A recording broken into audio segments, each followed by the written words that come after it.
presented by Lovely Films Production.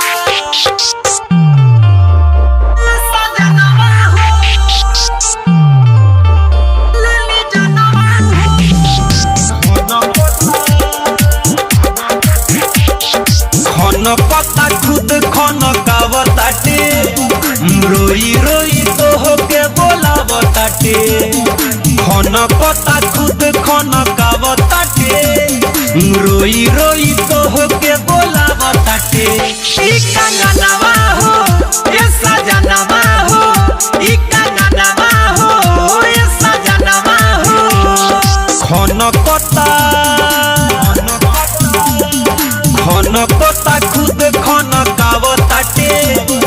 रोई रोई तो होके बोलावताटे ई कंगनवा हो ए सजनवा हो ई कंगनवा हो ए सजनवा हो।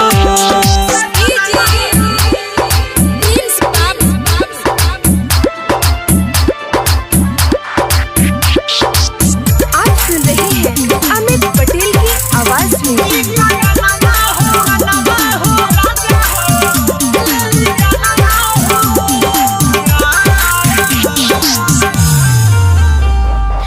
रोवेला कारी रे कजरावा रोवे भीतर से जियारावा राजा हो सुना सुना लागेला घरवा आंगनवा दुआरवा रोवेला कारी रे कजरावा भीतर से रोवेला जियारावा राजा हो सुना सुना लागेला है घरवा आंगनवा दुआरवा सब खसिंगार नाही भावताटे रही रही रोज गरियावताटे सब खसिंगार नाही भावताटे रही रही रोज गरियावताटे ई कंगनवा हो ए सजनवा हो ई कंगनवा हो ए सजनवा हो।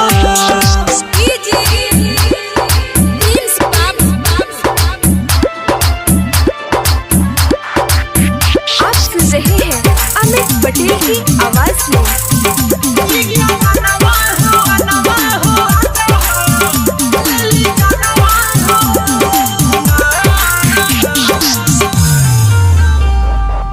आवे याद जब सैया आवे ओंघाई अंगड़ैया जाला सिहर देह राजा हो बहेला जब जब पुरवैया हो आवे याद जब सैया आवे ओंघाई अंगड़ैया जाला सिहर देह राजा हो बहेला जब जब पुरवैया कुछहु समझ में ना आवताटे केतनो अमित समझावताटे कुछहु समझ में ना आवताटे